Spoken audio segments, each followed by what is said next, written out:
तो आपका M classes में स्वागत है।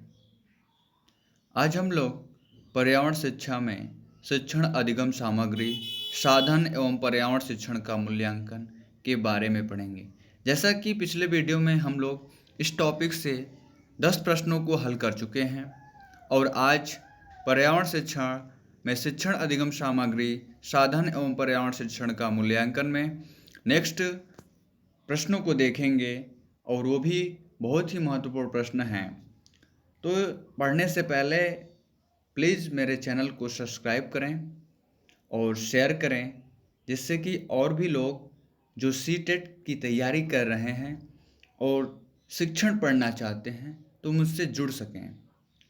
तो आज हम लोग पर्यावरण शिक्षण में उसके अधिगम सामग्री के बारे में पढ़ेंगे कि हम बच्चों को किस किस अधिगम सामग्री के द्वारा उनको पढ़ाएंगे, समझाएंगे। जैसा कि आपको पता है, सीटेट का पैटर्न है केवल प्रश्नों को समझना। अगर आप प्रश्न नहीं समझेंगे तब तक आप उसका स्पष्ट आंसर नहीं दे सकते, क्योंकि एक प्रश्न का दो आंसर होता है, लेकिन मुख्य रूप से जो उसमें स्ट्रॉन्ग आंसर होता है वही उस प्रश्न का आंसर होता है। तो इसलिए हम लोग बहुत ही ध्यान से, बहुत ही बारीकी से सीटेट के प्रश्नों को पढ़ेंगे और उसको हल करेंगे।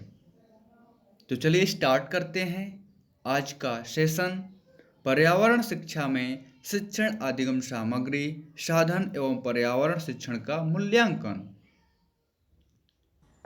प्रश्न नंबर 12। कक्षा 5 की शिक्षिका एक एल्युमिनियम फाइल लेती हैं। कक्षा 5 की शिक्षिका एक एल्युमिनियम फाइल लेती हैं और पानी में डाल देती हैं एवं दिखाती हैं कि वह ऊपर तैरता है। फिर वह फाइल को मोड़कर जोर से दबाती, निचोड़ती हैं, फिर से पानी में डालती हैं तथा शिक्षार्थियों को दिखाती हैं कि वह डूबता है। बाद में वह शिक्षार्थियों को यह सोचने और कारण देने के लिए कहती हैं कि ऐसा क्यों हुआ। इस प्रश्न का उत्तर देने में निम्नलिखित में से कौन से प्रकरण कौशल का प्रयोग किया जाएगा? ऑप्शन ए परिकल्पना, ऑप्शन बी वर्गीकरण, ऑप्शन सी अवलोकन, ऑप्शन डी मापन। तो पहले शिक्षिका कहती क्या है, इसको एक बार फिर हम प्रश्नों को पढ़ेंगे, तब जाकर हमें समझ में आएगा। यानी कक्षा 5 की शिक्षिका एक एल्युमिनियम फाइल लेती हैं। ठीक, शिक्षिका यानी मैडम एल्युमिनियम की फाइल लेती हैं और उसे पानी में डाल देती हैं एवं दिखाती हैं कि वह ऊपर तैरता है। जो एल्युमिनियम का फाइल है, अगर पानी में डालती हैं तो ऊपर तैरता है। ठीक, फिर वह फाइल को मड़ोड़कर जोर से दबाती हैं और निचोड़ती हैं और फिर पानी में डालती हैं तथा वह शिक्षार्थियों को दिखाती हैं, यानी विद्यार्थियों को दिखाती हैं कि वह डूबता है। तो बाद में वह शिक्षार्थियों को यह सोचने और कारण देने के लिए कहती हैं। तो इस प्रश्न का उत्तर देने के लिए हमारे पास 4 ऑप्शन हैं। इन चारों ऑप्शन में हमारा कौन सा ऑप्शन ठीक बैठ रहा है, यानी परिकल्पना, वर्गीकरण, अवलोकन, मापन। तो इस प्रश्न का जवाब होगा ऑप्शन सी अवलोकन, क्योंकि विद्यार्थी देखेंगे कि उनकी अध्यापिका क्या कर रही हैं और कैसे कैसे कर रही हैं, उसी तरह वो विद्यार्थी भी उस एल्युमिनियम की फाइल से करेंगे, तो वो उसे कहते हैं हम अवलोकन, यानी ऑप्शन सी। यह घटना को देखकर उसके कारण का पता लगाना अवलोकन कौशल कहलाता है। अतः कक्षा 5 के विद्यार्थियों के सामने शिक्षिका द्वारा जो घटना दिखाई गई, उस घटना पर विद्यार्थी अपने विचार तथा घटना के कारणों को अवलोकन कौशल के द्वारा व्यक्त करते हैं। यह मूल प्रश्न का आंसर था। यानी किसी घटना को देखकर उसके कारण का पता लगाना अवलोकन कौशल कहलाता है। अतः कक्षा 5 के विद्यार्थियों के सामने शिक्षिका द्वारा जो घटना दिखाई गई, उस घटना का विद्यार्थी अपने विचार तथा घटना के कारणों को अवलोकन कौशल के द्वारा व्यक्त करते हैं। चलिए दोस्त, नेक्स्ट प्रश्न की बात करते हैं। प्रश्न नंबर 13। पर्यावरण अध्ययन के शिक्षा शास्त्र के संदर्भ में सिवाय कि निम्नलिखित सभी अवांछनीय अभ्यास है, यानी वांछनीय अभ्यास है। पर्यावरण अध्ययन के शिक्षा शास्त्र के संदर्भ में सिवाय के निम्नलिखित सभी वांछनीय अभ्यास हैं। ऑप्शन ए, आलोचनात्मक चिंतन और समस्या समाधान के लिए क्षमता संवर्धन करने, बच्चे की अस्मिता व्यक्तित्व का पोषण करने, वास्तविक अवलोकन के स्थान पर पाठ्यपुस्तकीय ज्ञान की श्रेष्ठता को स्वीकार करने, पाठ्य वस्तुओं और संदर्भों की बहुलता को बढ़ावा देने। यानी प्रश्न नंबर 13 क्या कहता है? प्रश्न नंबर 13 कहता है कि पर्यावरण अध्ययन के शिक्षा शास्त्र में बालकों को पाठ्य पुस्तकों से संबंधित वास्तविक घटनाओं का ज्ञान कराया जाता है, जिससे छात्रों को आलोचनात्मक चिंतन तथा समस्या समाधान यानी प्रॉब्लम सॉल्विंग की क्षमता में वृद्धि हो सके तथा बालक पर्यावरण अध्ययन को अन्य विषयों के साथ सहसंबंध स्थापित करने में कठिनाई का सामना न कर सके। यानी पर्यावरण अध्ययन के शिक्षा शास्त्र के संदर्भ में सिवाय के निम्नलिखित सभी वांछनीय अभ्यास हैं। यानी हमारा ऑप्शन आलोचनात्मक चिंतन और समस्या समाधान के लिए क्षमता संवर्धन करने, बच्चे की अस्मिता व्यक्तित्व का पोषण करने, वास्तविक अवलोकन के स्थान पर पाठ्यपुस्तकीय ज्ञान की श्रेष्ठता को स्वीकार करने, पाठ्य वस्तुओं और संदर्भों की बहुलता को बढ़ावा देने। तो इस प्रश्न का जवाब होगा हमारा ऑप्शन सी, वास्तविक अवलोकन के स्थान पर पाठ्यपुस्तकीय ज्ञान की श्रेष्ठता को स्वीकार करें। क्योंकि पर्यावरण अध्ययन के शिक्षा शास्त्र में बालकों को पाठ्यपुस्तकों से संबंधित वास्तविक घटनाओं का ज्ञान कराया जाता है, जिससे छात्रों में आलोचनात्मक चिंतन यानी आलोचना कर सकें, समस्या का समाधान कर सकें, ये सब का वृद्धि हो। बालक पर्यावरण अध्ययन को अपने अन्य विषयों के साथ साथ पर्यावरण को भी सीख सके। प्रश्न नंबर 14 की बात करते हैं। पर्यावरण अध्ययन में बच्चे शिल्पकला और चित्रकला को समूह में सीखना विशेष रूप से पसंद करते हैं, क्योंकि यह सहपाठी अधिगम को बढ़ावा देता है। यह सामाजिक अधिगम को बेहतर बनाता है। जब बच्चों की सृजनात्मकता की प्रशंसा की जाती है तो वे खुश होते हैं, वे उसके प्रति प्रेरित भी होते हैं। जब बच्चों को सृजनात्मकता की प्रशंसा की जाती है तो वे खुश होते हैं, वो उसके प्रति प्रेरित भी होते हैं। यह कक्षा में अनुशासन को बढ़ाता है। तो हमारा विकल्प कौन सा होगा? पहले विकल्प देखते हैं। ऑप्शन ए 1 और 4, ऑप्शन बी 1, 2 तथा 4, ऑप्शन सी 1, 2 तथा 3, ऑप्शन डी 2 और 3। तो इस प्रश्न का सही जवाब होगा ऑप्शन सी, पहला, दूसरा और तीसरा, क्योंकि यह सहपाठी अधिगम को बढ़ावा देता है। यह सामाजिक अधिगम को बेहतर बनाता है। जब बच्चों की सृजनात्मकता की प्रशंसा की जाती है तो वे खुश होते हैं और उसके प्रति प्रेरित भी होते हैं और अच्छे से कार्य करते हैं। क्योंकि पर्यावरण अध्ययन में बच्चे शिल्पकला और चित्रकला को समूह में सीखना विशेष रूप से पसंद करते हैं, क्योंकि इसमें सहपाठी अधिगम को भी बढ़ावा मिलता है, सामाजिक अधिगम बेहतर तरीके से होता है। सीखते हैं बच्चे अपने आसपास या जो भी क्षेत्र के लड़के होते हैं, जब तक एक दूसरे से मिलेंगे नहीं तब तक समाज का विकास नहीं होगा। जो समाज में जो कुछ भी चलता है आपस में शेयर करने से पता चलता है कि समाज में हो क्या रहा है। इसलिए सामाजिक अधिगम बेहतर तरीके से होता है। जब किसी बालक की प्रशंसा की जाती है तो वह खुश होते हैं और वह कार्य को और बेहतर से करने के लिए प्रेरित होते हैं। इसलिए हमारा विकल्प सी सही है। इसमें तीनों ऑप्शन सही हैं, यानी 1, 2, 3 सही है। चौथा सही नहीं है, क्योंकि यह कक्षा में अनुशासन को बढ़ाता नहीं है, यह अनुशासन में लाता है। चलिए नेक्स्ट प्रश्न की बात करते हैं। प्रश्न नंबर 15, प्रयोग करना आकलन का एक संकेतक है। निम्नलिखित में से कौन सा एक प्रयोग करने संबंधी संकेतक का आकलन करने का सबसे उपयुक्त तरीका है?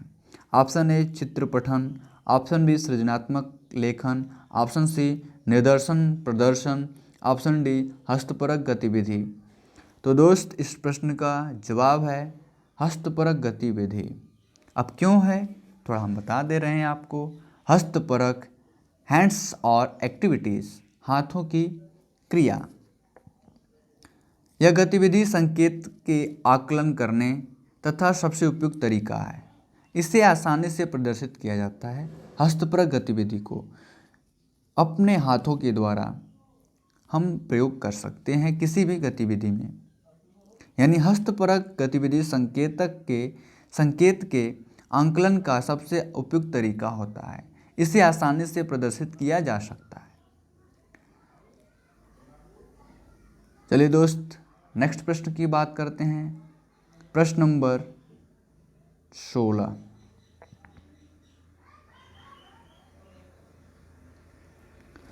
पर्यावरण अध्ययन में विषय वस्तु यानी थीम आधारित उपागम को अपनाने के समर्थन में निम्नलिखित में से कौन से तर्क सबसे अधिक सशक्त हैं?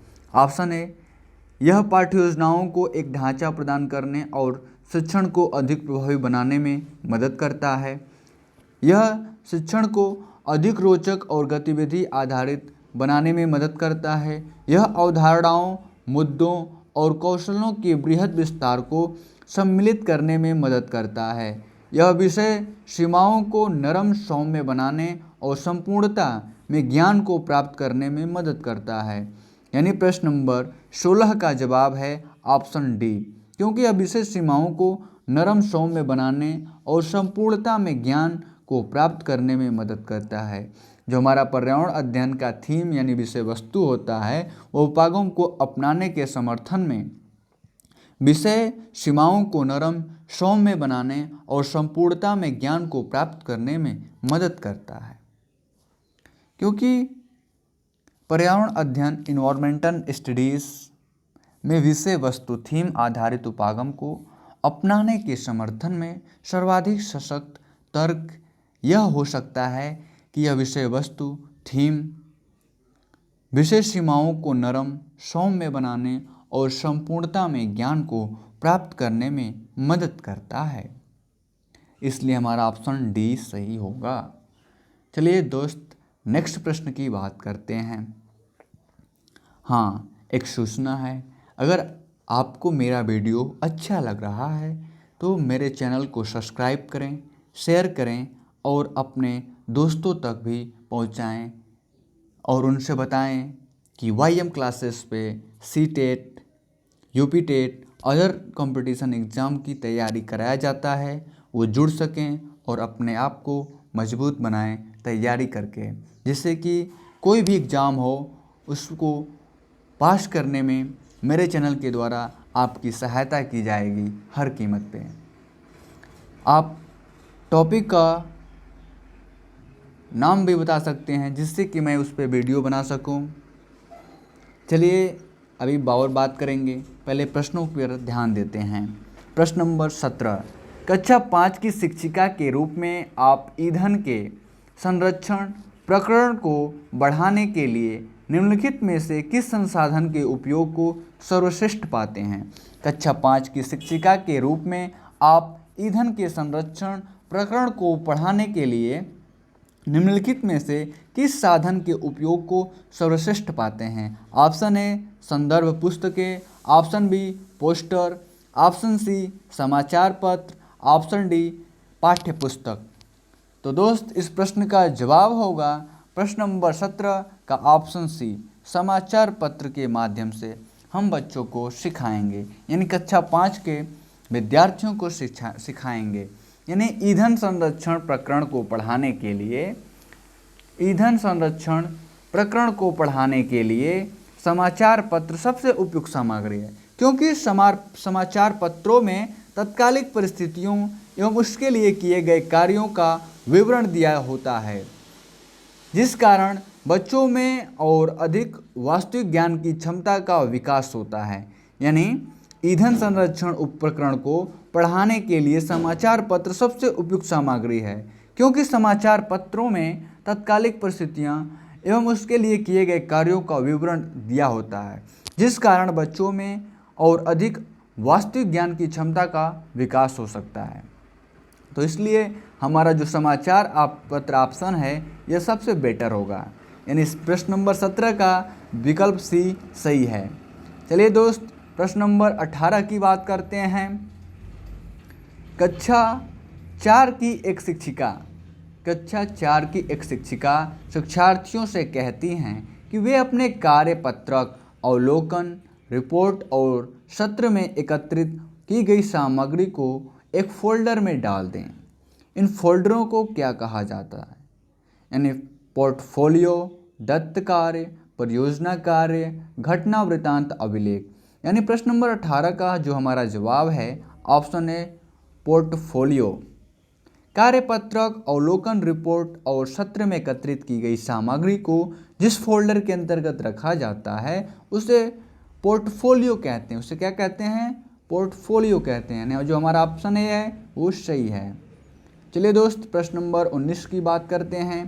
प्रश्न नंबर 19, प्राथमिक स्तर के शिक्षार्थियों में मानचित्र बनाने और समझने के लिए निम्नलिखित में से किन कौशलों के विकास की आवश्यकता होती है?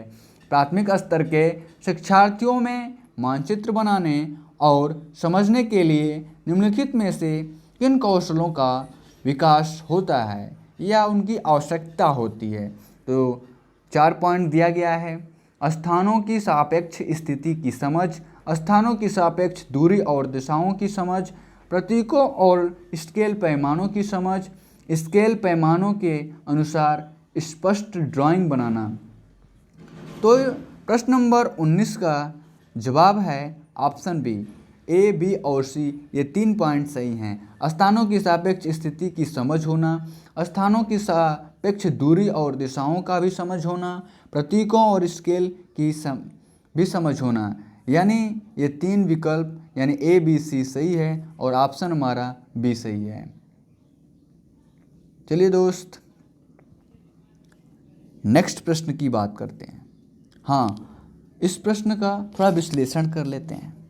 यानी प्राथमिक स्तर पर विद्यार्थियों को मानचित्र बनाने समझने में के लिए विद्यार्थियों को स्थानों की सापेक्ष स्थिति, दूरी एवं दिशाओं के साथ साथ प्रतीकों एवं पैमानों को समझना आवश्यक होता है।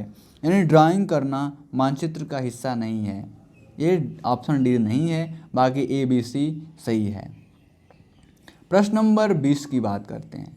प्रश्न नंबर 20, प्राथमिक स्तर पर मानचित्रांकन सिखाने से शिक्षार्थियों में निम्नलिखित में से किस कौशल को बढ़ावा मिलता है? ऑप्शन ए साफ सुथरा रेखांकन, ऑप्शन बी गणनाएं और अनुमान, ऑप्शन सी माप के अनुसार चित्रण करना, ऑप्शन डी सापेक्ष स्थिति और दिशा बोध की जानकारी। तो दोस्त, इस प्रश्न की जवाब है ऑप्शन डी सापेक्ष स्थिति और दिशा बोध की जानकारी। क्योंकि प्राथमिक स्तर पर मानचित्रांकन सिखाने के से शिक्षार्थियों में सापेक्ष स्थिति और दिशा बोध का ज्ञान होता है। प्राथमिक स्तर पर मानचित्रांकन सिखाने से शिक्षार्थियों में सापेक्ष स्थिति और दिशा बोध का ज्ञान होता है। यानी हमारा विकल्प डी सही है। तो दोस्त, आज के वीडियो में बस इतना ही।